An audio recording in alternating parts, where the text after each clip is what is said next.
تو دنیا میں آج جہاں کہیں بھی مسلمان ہے، اس کے دل میں یہ جذبہ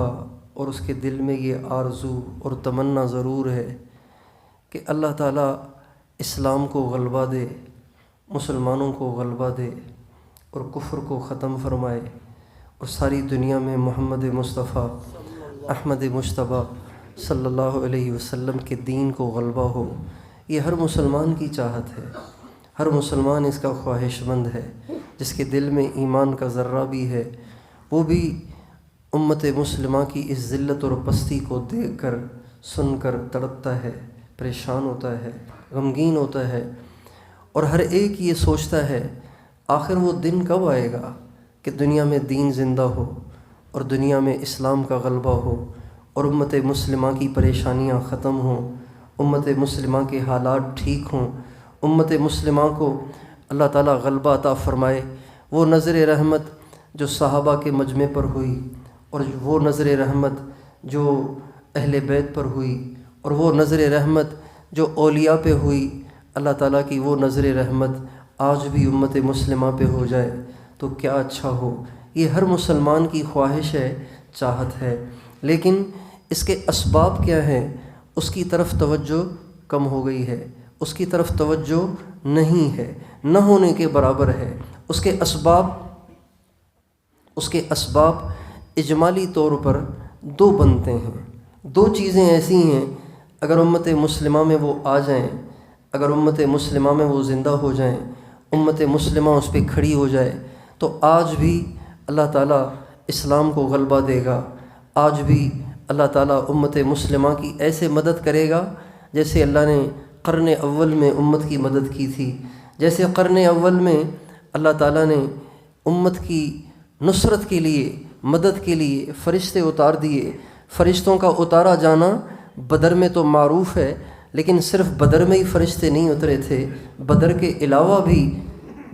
علاوہ بھی امت مسلمہ کی نصرت کے لیے، مدد کے لیے اللہ تعالیٰ نے فرشتے اتارے ہیں۔ اس لیے کہ اللہ تعالیٰ کے جتنے وعدے ہیں وہ وعدے نبی کریم صلی اللہ علیہ وسلم کی زندگی کے ساتھ مخصوص نہیں ہیں، بلکہ جب کبھی بھی امت ان صفات کے ساتھ متصف ہوئی، ان صفات کے ساتھ متصف ہوگی، اللہ تعالیٰ ہمیشہ ان کی مدد فرمائیں گے، اور فرماتے رہے ہیں اور فرماتے رہیں گے جب کبھی امت کے اندر وہ صفات پیدا ہو جائیں۔ ان صفات کو اگر اجمالی طور پر اس کا کوئی خاکہ بنایا جائے، اس کا کوئی اجمال بنایا جائے، اختصار بنایا جائے، تو وہ دو باتیں بنتی ہیں۔ یہ دو باتیں جو مسلمان اپنے اندر پیدا کرے گا، اللہ تعالیٰ اس کے گھریلو مسائل کو حل فرمائیں گے، اس کے ذاتی مسائل کو حل فرمائیں گے، اس کی ذاتی پریشانیوں کو حل فرمائیں گے، اس کے گھریلو خاندانی مسائل کو حل فرمائیں گے۔ اگر اجتماعی طور پر ساری امت مسلمہ ان دو صفات کے ساتھ متصف ہو جائے تو خدائے پاک کی قسم اللہ آج بھی وہی کرے گا جو اللہ نے بدر میں کیا تھا، اللہ آج بھی وہ کرے گا جو اللہ نے فتح مکہ میں کیا تھا، اللہ آج بھی وہ کرے گا جو صدیق اکبر کے دور میں کیا تھا، اللہ آج بھی وہ کرے گا جو فاروق اعظم کے دور میں کیا تھا۔ ان میں پہلی بات جس کا امت میں بحران ہے، جس کی امت میں قحط سالی ہو گئی ہے، جس کی امت میں بڑی کوتاہی ہو گئی ہے، اور ایک وہ بات ہے کہ جو امت میں ڈھونڈنے سے بھی نہیں مل رہی، وہ ختم ہوتے ہوتے دین کے علم برداروں سے بھی ختم ہو گئی ہے، دینداروں سے بھی ختم ہو گئی ہے، داڑھیوں ٹوپیوں والوں سے بھی ختم ہو گئی ہے، مدرسے میں پڑھنے والوں سے بھی ختم ہو گئی ہے، تبلیغ میں پھرنے والوں سے بھی ختم ہو گئی ہے، میدان جہاد میں کفار سے برسرے پیکار ہونے والوں سے بھی ختم ہو گئی ہے۔ وہ چیز پتہ ہے کیا ہے؟ سمپل سی ہے، عام سی ہے، ہزاروں دفعہ آپ نے اسے قرآن میں پڑھا ہوگا، ہزاروں دفعہ آپ نے ممبروں پہ خطبوں میں سنا ہوگا، وہ چیز عام سی ہے، اس کا نام تقویٰ ہے، اس کا نام تقویٰ ہے۔ حضرت ابو ذر غفاری نے ہمارے نبی سے ایک دفعہ کہا، اوصنی یا رسول اللہ، زندگی کا پتہ نہیں ہے،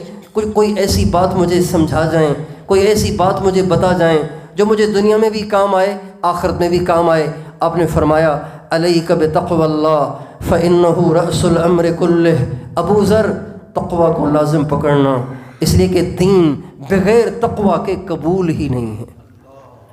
فإنہ رأس الامر کلہ، اس کا مطلب یہی بنتا ہے فإنہ رأس الامر کلہ، ابو ذر متقی بننا، اپنے اوپر متقی بننے کو لازم کرنا، اپنے اوپر تقوی کو لازم کرنا، اس لیے کہ اس کے بغیر دین قبول ہی نہیں ہے۔ اگر حاجی میں تقوی نہیں ہے اس کا حج قبول نہیں ہے، اگر عمرہ کرنے والے میں تقوی نہیں ہے اس کا عمرہ قبول نہیں ہے، اگر طالب علم میں تقوی نہیں ہے اس کا طلب علم قبول نہیں ہے، اگر نمازی میں تقوی نہیں ہے تو نمازی کی نماز قبول نہیں ہے، اگر دائی میں تقوی نہیں ہے اس کی دعوت قبول نہیں ہے، مجاہد میں تقوی نہیں ہے اس کا جہاد قبول نہیں ہے، ساری محنتیں مردود ہو جاتی ہیں اگر تقوی نہ ہو۔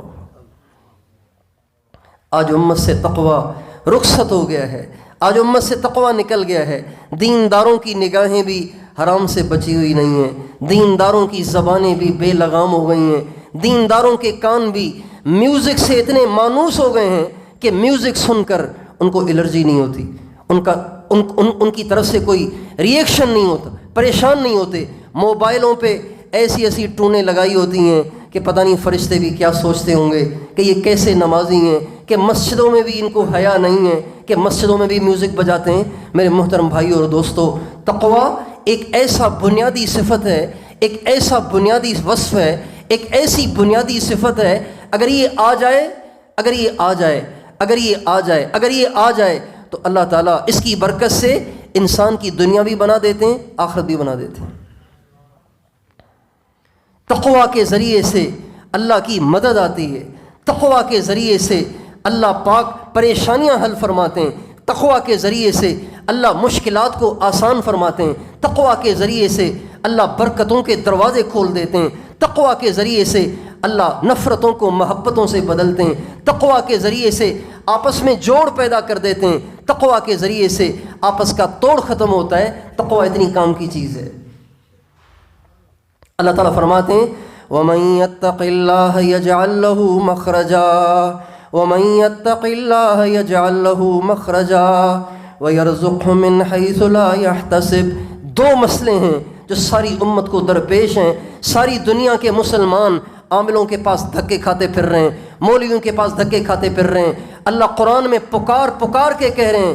یہ کام کر لو تمہارے دونوں مسئلے حل ہو جائیں گے۔ ایک مسئلہ مسائل حل ہوں، پریشانیاں حل ہوں، مشکلات آسان ہوں، جن پریشانیوں میں گھرے ہوئے ہیں ان پریشانیوں سے نکل آئیں، بے روزگاری ختم ہو جائے، رزق میں برکت ہو جائے۔ اللہ کہہ رہے ہیں تم متقی بن جاؤ، تمہیں ہر پریشانی سے نکالنا میرا کام ہے۔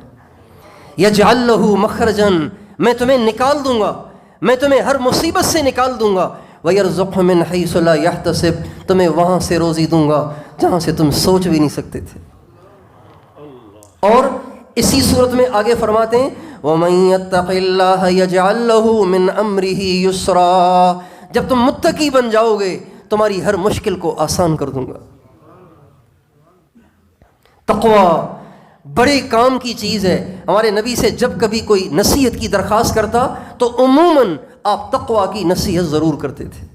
تقویٰ کی نصیحت ضرور کرتے تھے۔ حضرت ابوبکر صدیق لشکروں کو رخصت کرتے تو لشکروں کو رخصت کرتے ہوئے آپ یہ ضرور فرماتے تھے متقی بن کے جہاد کرنا، تقویٰ کے بغیر جہاد تمہیں اللہ سے نصرت نہیں دلوائے گا۔ حضرت عمر جب مجمع کو رخصت کرتے، لشکروں کو رخصت کرتے تو لشکروں کو نصیحت فرماتے تقویٰ کو لازم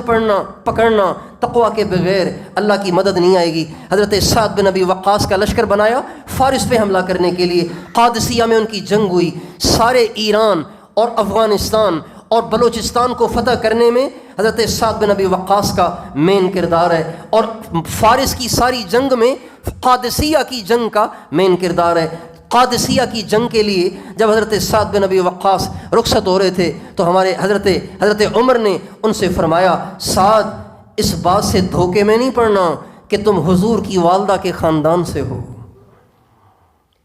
حضرت سعد بن ابی وقاص بنو زہرہ سے ہیں، اور ہمارے نبی کی والدہ محترمہ حضرت آمنہ وہ بھی بنو زہرہ سے ہیں۔ تو حضرت عمر کہنے لگے اس بات سے دھوکے میں نہ پڑنا کہ لوگ تمہیں کہتے ہیں حضور کا ماموں ہے، حضور کا ماموں تمہیں لوگ سمجھتے ہیں، اس لیے کہ تیرا خاندان اور اللہ کے نبی کی والدہ کا خاندان ایک ہے تو لوگ تجھے ماموں کہتے ہیں۔ اس دھوکے میں نہ پڑنا کہ حضور کا ماموں کہلانے سے تمہاری نصرت ہو جائے گی، تمہیں فتح مل جائے گی، اللہ راضی ہو جائے گا، بلکہ تقویٰ کو لازم پکڑنا۔ اگر تمہاری زندگی میں کہیں کوئی اللہ کی نافرمانی ہوئی تو حضور کا ماموں کہلانے کے باوجود بھی اللہ کی نصرت سے محروم ہو جاؤ گے۔